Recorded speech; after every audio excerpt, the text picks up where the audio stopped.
My name is Davon Christopher Johnson. I'm the founder and CEO of BleuLife Media Group. My background is actually in the marketing department of a bunch of record labels based out of New York City. And from working in those departments, I realized that we weren't doing a good job in entertainment of telling diverse stories of black men. So I wanted to create a counter narrative to what we were doing in the music industry. So that's how BleuLife Media was formed with our premier product, which is Blue Magazine. Born in Harlem, focused on black men and their experiences through the lens of fashion, travel, and culture.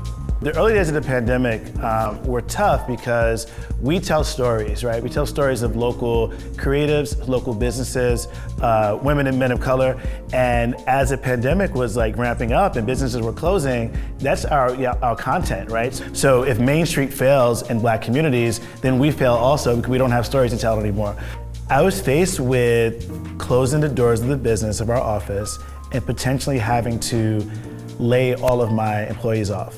Someone said, there's grants out there, and I guess honestly, I assumed that I wouldn't be able to get a grant. We're a media company. We're not selling biscuits or T-shirts, right? We're not a storefront. We're a digital property. We tell stories, and sometimes storytelling isn't given much value, but that's what LISC was looking for.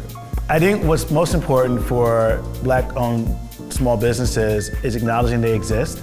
I think 2020, the pandemic has showed that we were ignored for such a long time.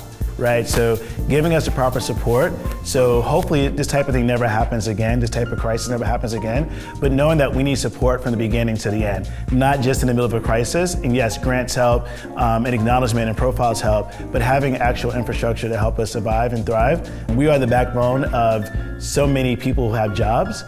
Small businesses, empower and employ small communities, and without small businesses, the unemployment rate is going to skyrocket even more. So I think the future of Black-owned businesses is acknowledging we exist and that we matter and that we deserve and need funds.